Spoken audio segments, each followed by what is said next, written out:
Okay, guys, so yesterday when I posted my YouTube video about Greek chicken and tzatziki in the heading for on the post, I had put that I've actually been to Greece and that there was a story behind that. Yeah, there's almost always a story.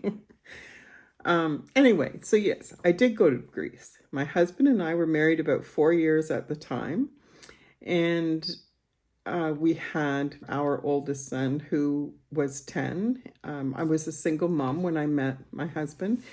And so he was 10 and our daughter was about a year and a half. So we just had the two children.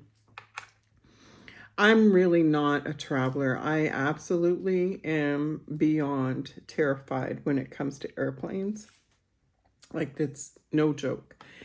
However, I have always wanted to go to Israel, excuse me. I've always wanted to see the places that I've read so much about in the Bible. And we figured, I was 6 months pregnant at the time, and we just figured like it was kind of now or never. So we signed up with this tour group to go to Israel. And it was going to be 9 days in Israel and 5 days in Greece. So this is 1989. So just keep that in mind. I really enjoyed Israel. Like, it was fantastic and mind-blowing and all those things. And it was so much that I learned. Like, these tour guides, they're like walking encyclopedias there, and every inch of that place has some story or history connected to it. So it was fascinating, but it was also overwhelming.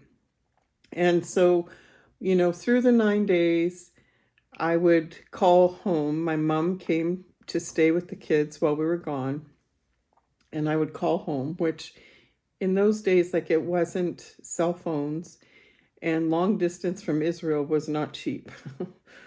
My husband kind of gave me a hard time about it, but anyway, whatever. It was necessary for survival. So it came time at the end of the 9 days to go to Greece, and this was on a Friday. And I don't mind telling you, by that point, I was done. I wanted to go home.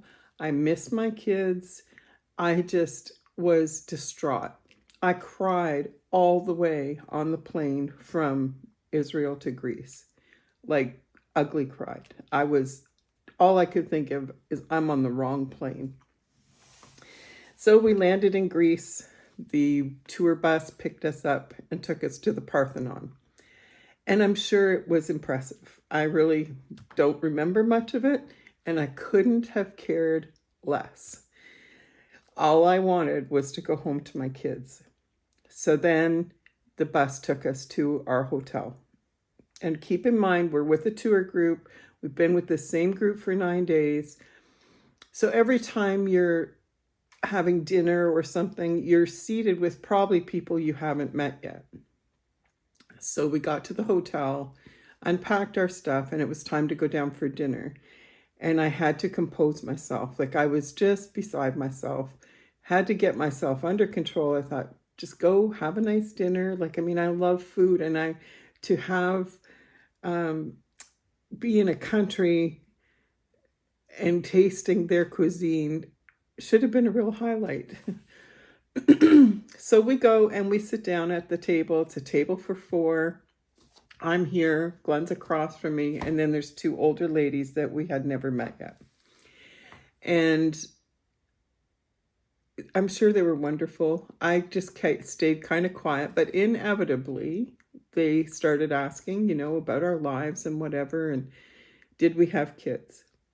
And Glenn pipes up and he's like, oh yeah, we've got two, grandma's with them. One's 10, one's a year and a half. And then the lady on my right, she turned around to me and she looked right in my eyes and said, you must really miss them. Well, I lost it. Like, I must have looked like a total idiot. I just lost it. And went back up to the room. Glenn went to bed. I didn't sleep all night. I was so upset and so homesick. And so then the next morning, which would have been Saturday morning, I waited. Like I was wanting to wake him up at 4 o'clock, and I should have in hindsight, but waited till he got up, and I said, Glenn, like, can we just call the airport and see if there's any flights out of here? Like, I don't give a rip about Greece right now. Um, and there was no cell phones, obviously, so we had to go down to a phone booth that was in the hotel. And he gets in the booth and closes the door, and of course I followed him for sure.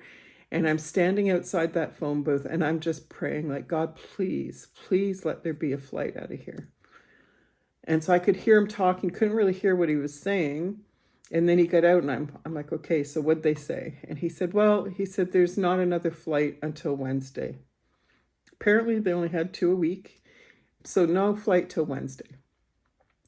But I could tell the way he said it, he wasn't telling me everything. And I looked at him, I said, Glenn, what exactly did they say?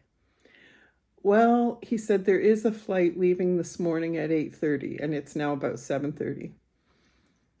But we'll never make it, he said. I said, well, let's just try. Like, you don't know if you don't try. I said, we'll go pack our stuff, we'll grab a cab. If we miss the flight, we just come back. No harm, no foul. So he, so patient, that man, he deserves a medal. So we went, I've never packed so fast in my life. Don't even know if I got everything. And we hopped in this cab. Well, the cab driver didn't speak English, and we did not speak Greek. And somehow we made the point, I guess, with the bags and stuff, that we wanted to go to the airport. And he kept kind of saying stuff to us, and we didn't know what he was saying. So we're just nodding yes, like airport, airport.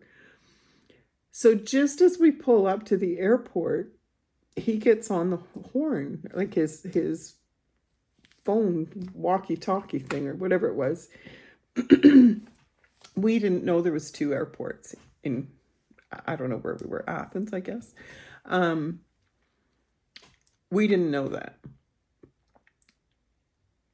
But somehow before we ever got out of the car or even pulled up to a stop, he realized that we were at the wrong airport. Figures, right? And so I don't know what he said. He got on this thing with somebody. I have no idea what he said to them about us. But when we got to that airport, there were people, like airport staff, outside in a line all the way to the boarding gate, waving us through. They didn't check our bags. They didn't ask for passports. You were supposed to pay, I think, $100 or $200 for changing the date of your trip. Not a thing. They just waved us through. Got on the plane. They held that plane for almost 30 minutes waiting for us to get there. I don't know who he said we were. I have no idea what he said. I wish I had recorded it somehow and Google translated it, because I would be so curious to know what he said. And I'm sure those passengers on that plane were not happy, but I did not care. If I had to wait 200 of them, I wanted to go home. And so we went home. And so now when people ask Glenn about Greece, he says he saw the Parthenon in the airport. Went all the way to Greece, and that's about as far as we got.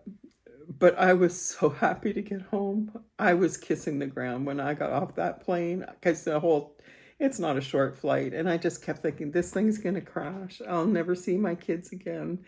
I'm never flying again. Like, and please, God, if you just get me home, I promise I'll never fly again.